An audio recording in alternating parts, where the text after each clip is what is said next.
Hey everybody, welcome to Strength Coach TV. I'm Anthony Renna. This is the show where we take you inside some of the country's best gyms, give you a tour, then we sit down with the owners and we talk a little bit of shop. Brought to you by Marigold Foods and Marigold Bars. You can check them out at marigoldbars.com. I love these bars and snacks, not just bars, they have snacks too. But I love the bars. They're non-GMO, gluten-free, grass-fed whey protein, no preservatives. I mean, these bars are really good. I have one every day, and it's because of them that I'm able to kind of make trips like I just got back from LA and filmed 6 new episodes for you guys. So couldn't do it without them. Also, we got a special deal. Go to marigoldbars.com. When you shop, you'll get $10 off your first order if you put in Strength Coach 10, okay? $10 off your first order. All right, today I'm going out to California. We're going right in the middle of Hollywood on the Miracle Mile on La Brea, and we're going to visit Roxy Richardson at F5 Strength and Muay Thai.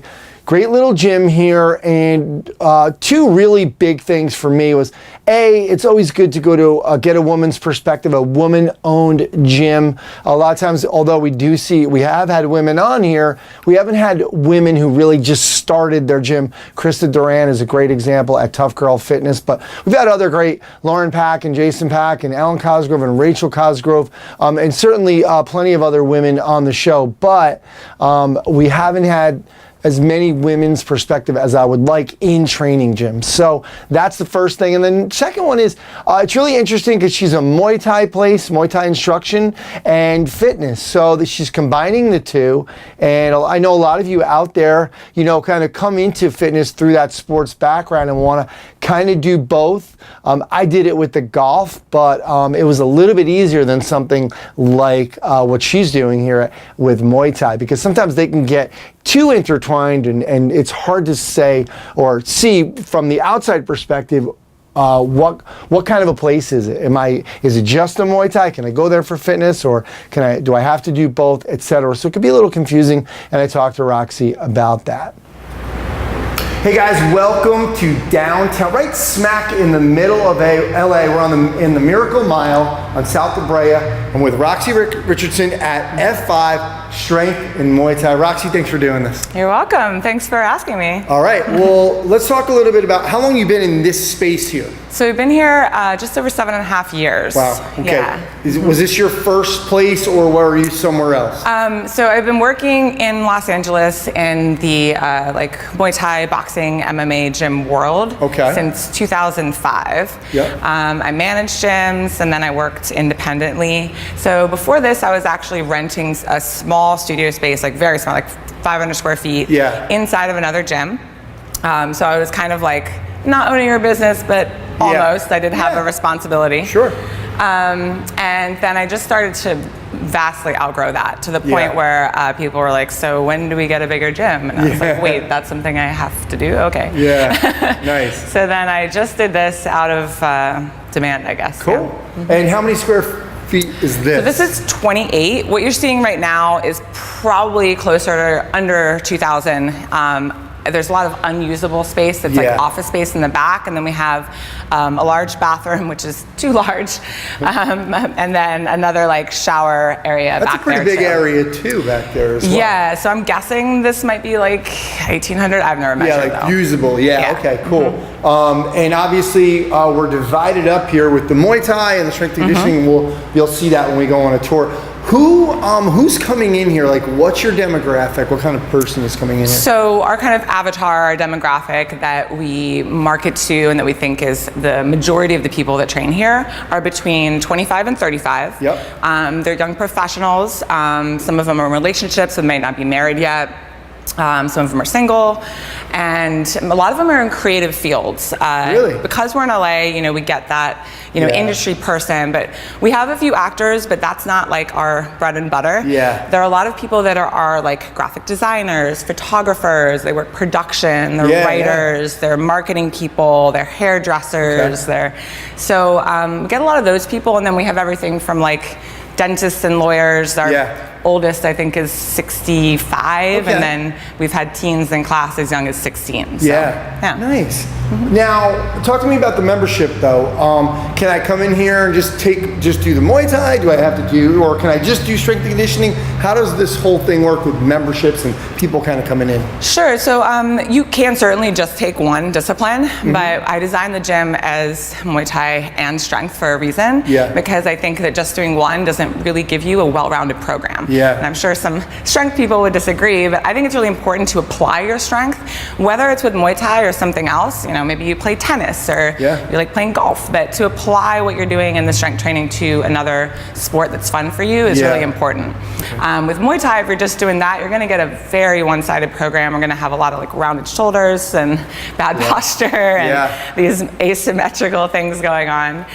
So we really like encourage it, which is why we don't offer memberships that are just one or the other. Oh, okay, great. Now, let's just take a step back with that idea in terms of you, because you've been doing this since, you said 2005. Yeah. So you must have been kind of an early adopter in the, you know, kind of doing both with strength and conditioning, because you don't see a lot of, like, it's always been the big thing, like with people in martial arts, that they've been late to the strength and conditioning game. Yeah, there's certainly a lot of myths in it. They're like, oh, weightlifting's like bad for the sport and don't do it. And what I found was I got certified in 2005 under ACE, just so I had more credibility as a coach. I knew going in that I would always be looked at as not quite as credible as the guys, because I'm in a male-dominated sport. So I was like, I'm just going to get credentials so that when I train people, I could be like, well, you know, I'm certified and he's not.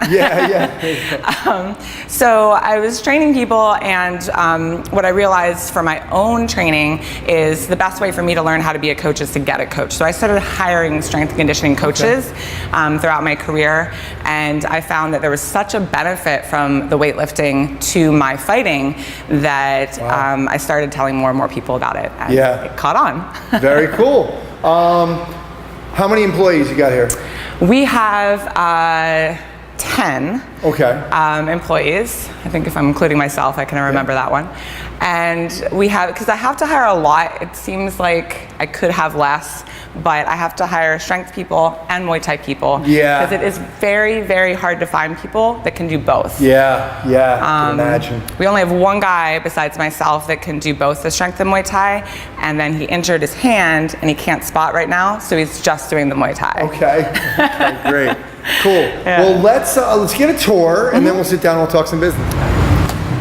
All right, so people are gonna come in through this door, get that lovely sandwich board, which our artist drew. Very cool. And you know, this is a very busy street. I forgot to ask you, is a lot of your clients, they're walking here or are they driving? I know nobody walks in LA, right? But some people walk in LA. We have a lot of neighborhood people, and this is a very walkable neighborhood. So I myself live 30-second walk, which is nice. And a lot of our members do live. I'd say probably about 20% of them are in the neighborhood.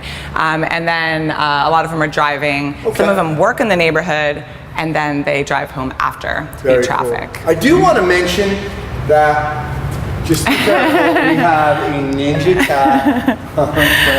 That's Kimura. We adopted her a few months into opening up, and she became our mascot. We kind of work for her. She runs the place. So people are going to come in, put their stuff. They come in, they put their stuff down. Depending on what class they take, they're going to choose one side or the other. We specialize in small groups, so there's never more than 10 people on this strength conditioning floor at a time. And I'll kind of go over that first. They're going to come in and go through a warm-up with the coach. We will start, depending on the class, if they're in the strength program class, they're going to be doing either lifting main lifts with barbell or kettlebell. We always start people out in the kettlebell and then progress them to the barbell. Okay, cool. They also have the choice to just stick with a kettlebell. No judgment. Then the end of class is usually conditioning with kettlebell, body weight, a lot of swing complexes, things like that. Okay, cool. We're Strong First, so and we're actually Strong First accredited now. Then the fighter fit classes are going to be a little different. That's more of your Metcon class. So we still set out with kettlebells and body weight. So you see, like, it was pressing and pull-ups, and then we go into some supersets, circuits, you know, kind of 30-second on, 20-second on, different intervals. And this is the OG strength is the one you were talking about first. Yeah, this is the first one. So this runs Monday, Wednesday, Friday, and then this one runs Tuesday, Thursday. It's essentially the same type of program. It's just that people, if they want to train 2 days a week, can get all their main lifts in 2 days. Squat and bench, deadlift and press. And this one has like a main lift and then accessory lift depending on the day.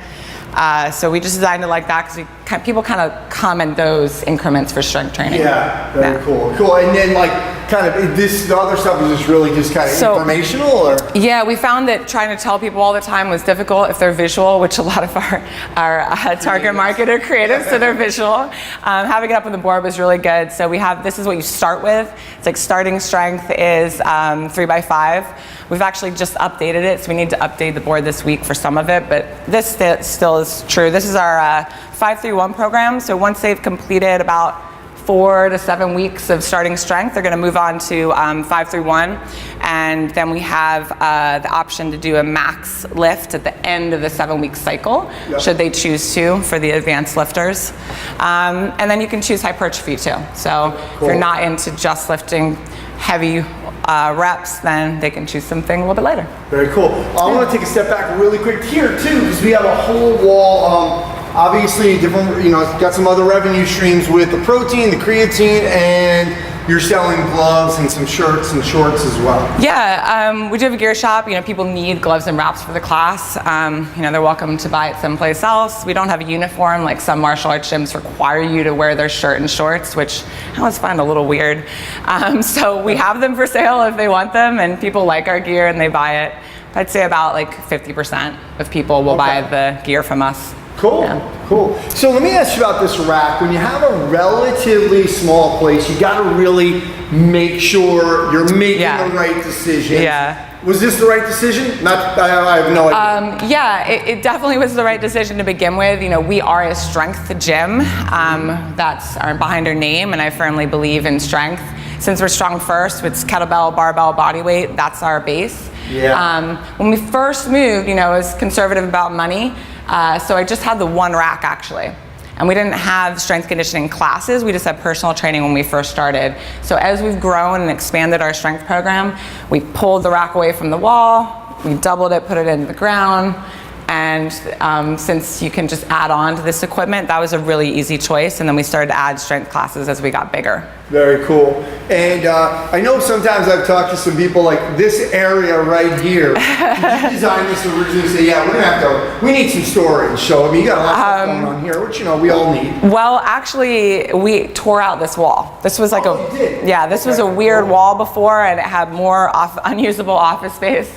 So. This was great, you know, when we finally tore it down. I wish we'd done it in the original build out. So if you have an old building and there's a lot of like demo you could do, I would recommend doing it in the beginning because it was a big project trying to do this like over the holidays. And then we have to have the treadmill because fighters need to run, although it's not necessary for the clientele to use it. All right. You know, I'm just looking at this little board here. This is kind of cool. What's going on? Is this just new members? This is just new members. You know, we take them down after they've been here a couple months. So it's just a nice way for our students to, they always check it out. It's right by the bathroom when they're waiting. So they'll just check out the new members and what they like. Also, I really like, obviously, like you said, your demographic is a lot of creatives. You've got this kind of cool little Polaroids. You're seeing the chalk all over. You got some kind of interesting designs going on here. So I like that you kind of, you know, you're playing a little bit to your demographic with the design as well. And it's also what we like, you know, as our staff is very similar to our clients. So, you know, we're a little trendy, we're a little LA, we're a little hipsterish. So, you know, we want stuff that looks nice and cute and fun. Cool. And this is just like something that you would say, like, so are some of your people in there? Or? So since we're a fight gym over the years, we've had fighters that come up. You know, not the majority of our population that trains with us has zero desire to fight. But you know, we've had fighters that have had a couple fights and are like, it's not for me. I've had fighters that I've taken on to win championship belts, and then you know they move away or go on with their life because it's a rough sport. And then you have lifers like Charles. Coach Charles is this guy here. He's originally from Canada. So he works for us part-time, and then I also train him in his strength and conditioning. He's about 190 pounds, so I can't physically hold pads for him. So he has another coach for that. But he's really a part of our team here, and when he fought and won the WBC national title last month, and he's going to be fighting again in September. Very cool. Yeah. All right. So you got a bathroom here. Great. And then, bathroom here. Rox, what is this wall right here? I know you have gloves. Somebody can buy gloves. So this is, there's actually no shoes on the mat. So sorry. That's like a rule. We actually have to tell all the new people because they're going to make that mistake. So we make sure to let them know. You didn't tell me though. I did. I forgot. So sorry about that. Yeah, it's part of a cleanliness thing. The mat's not super clean right now because we had a very busy morning. We're going to clean it up before the evening classes and then clean it again at night. So keeping the mat clean is like sanitary reasons, but also it's just more like this tradition, like respect thing where you take off your shoes, you like why, and then you enter the mat. Yeah. So that's why there's little mats here. This is the entryway, and then there's another entryway over there. So we try to block off the other entryways. These are pads. These are pads, mitts and tie pads and kick pads. So this is what we use in class for partner pad work. So we're partnering people up in class, and they're doing pad work together. Yep. So some gyms may have primarily bag classes. We have primarily pad work classes. Okay. That is one of the main reasons we find it's not a good idea to offer drop-ins we're membership only. Nice. Because this is a very technical thing we're trying to teach people. So we have an extensive on-ramp program where they do private intro sessions one-on-one with a coach in both the strength and the Muay Thai before they even get into a group class. Yep, very cool. So that's not a rental, or they don't, some people obviously maybe, do they buy their own? Usually people never buy their own. Yeah, because they're not like practicing at home. They would have to like teach someone how to do it, like it's a high level skill to hold pads. So we teach our students how to do it, and some are better than others, but as they progress, they are good pad holders, and they enjoy working with their partners. All right, and then in that room back there is the shower. I saw shower area. You have a shower sign up. Is there, do you ever run into problems with that? No, not really. A lot of people shower at home, but if we tell people if they absolutely really want to get dibs, they can use the shower sign up. Okay, cool. And that works, It's a big room. They can fight for it if they want. Yeah. And you get a couple herbs here. Very cool. Can I stand on these? No, not here. That's it. Wow, I'm learning too here. All right, cool. Let's go sit down and talk some business. Cool. Want to sit down over there? Yeah.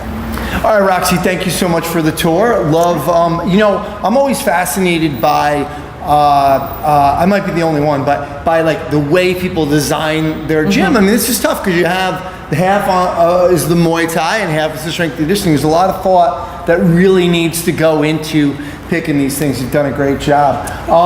Let's talk about this idea of having half and half, because we talked on the phone. It's kind of the first thing that I thought, man, that's got to be hard from a marketing perspective. Number one, like somebody might think, well, I don't want to do Muay Thai, but I want to look like Roxy, and I want to, but I want to do, I want to work with you. Yeah. So some people might not want to do one or the other. What challenges have you faced being strength in Muay Thai? Well, we actually started out Function 5 Fitness, and then we rebranded, and that was a couple years ago. So the reason why we rebranded is when I first opened, not a lot of people knew what Muay Thai was, and I also wanted to try to get more people coming in. In hindsight, that was the wrong choice. I probably just should have called myself something Muay Thai. But because now we're getting a lot more inquiries. People are like, I didn't even know you did Muay Thai here, Really? And then some people are purely looking for strength now. And it might just be because people know what Muay Thai is and people are looking for strength training. But I do think I should have just said, this is what we do in the very beginning. But I guess the challenge has been, I don't think it's so much a challenge when people call. They're like, I'm just interested into the Muay Thai. And you're like, great, just, you can do that. And they come in, they realize our memberships are all inclusive, but we say, some people still focus on that and some people still focus on that. The challenge, I would say, is just like finding instructors. I have a lot more hiring to do. I have a lot more programs to oversee.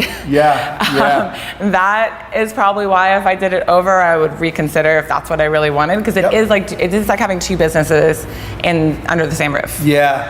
What challenges have you faced with the MMA explosion? Because you kind of were really in the middle of that, really like it exploding so much where everybody wants to do it. Now you have other gyms kind of coming in, UFC gym or whatever. How has that affected you?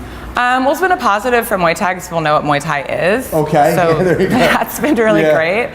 I worked at MMA gyms before, and when I opened this one up, I didn't want it to be an MMA gym. There's a different kind of vibe that goes with Muay Thai. It's a little bit more respectful, traditional. There's more of a community and a camaraderie among people that are Muay Thai purists.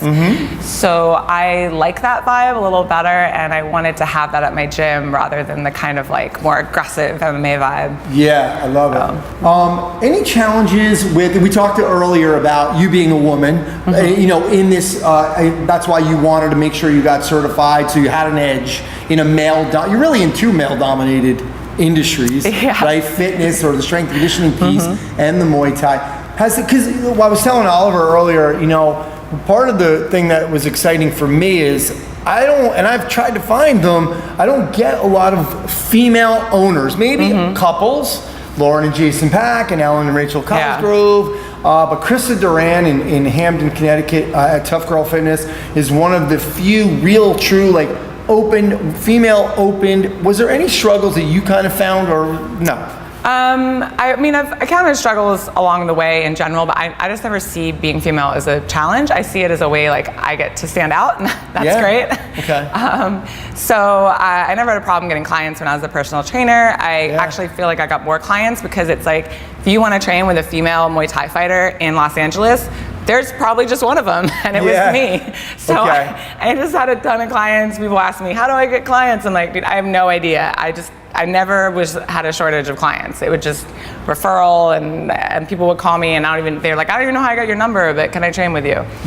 So that I felt like was good. Whatever is unique about you, I think is something you should try to market instead of hide. I like that. Yeah, absolutely. But I think I have kind of more of an aggressive, alpha female personality. So I'm able to do business in a way that I think some other women may feel like, I don't know, not shy, but just I don't mind making mistakes and being loud and putting myself out there. And that is really helpful for me in running a business, because you really have to be loud, make mistakes, and put yourself out there. And because mistakes are going to happen. I will say, when I put a recommendation on Facebook and somebody had tagged your name, and I got the whole rundown of hey, I'm here and this is what we do and blah blah blah, and I was like, cool, this is what I wanted from the recommendation. So good job on that one. And here we are. We're sitting here. We are. What about some things that you might, other than, we talked about the name change, but anything you might do over again? Would you try to get a bigger space right from the start? Would you maybe go smaller? What would you do over again if you could?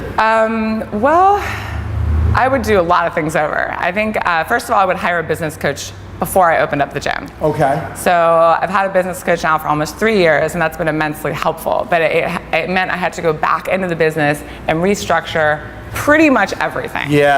And it was really overwhelming at first because I couldn't do everything at once. But over the past 3 years, I've managed we're in a place now where systems are working, community's good, staff flows.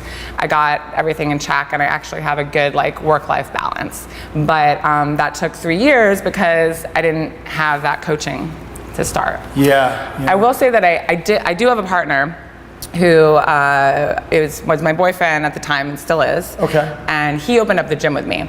So it's still I'm the main owner percentage-wise, but he helped me to get the loan and do some of the build-out in the beginning. So I did have help. But within a couple years or so of him kind of being at the business, he was teaching a little bit of classes.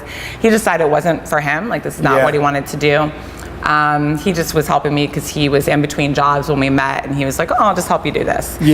So he's now in the bar industry, which is interesting because we have a lot of students that do that too, bartenders and stuff. So we have this really vibe of work-life balance, play and party and work out hard and care about your health, but also have fun. So that's just kind of our vibe here. Like, there's no judgment, no like, you have to eat clean 100% of the time. Yeah. It's kind of why I liked working with golfers. It was like, there's that 19th hole aspect for golfers. I mean, they kind of, and it wasn't like you had to be jacked or have a six pack. They just were like, hey, if you're in better, it's almost like that idea, if you're in the woods and a bear is chasing you, you don't have to outrun the bear, you have to outrun the guy next to you. Well, I just had to look better than my overweight golfing older clients, so I loved it. So the business coach thing is definitely like what I would have done from the beginning. The other thing is, I think that because of coaches, we tend to just hire like other coaches when we need staff right away. And that was a mistake because I didn't have any systems in place to be able to oversee that because I had no office manager.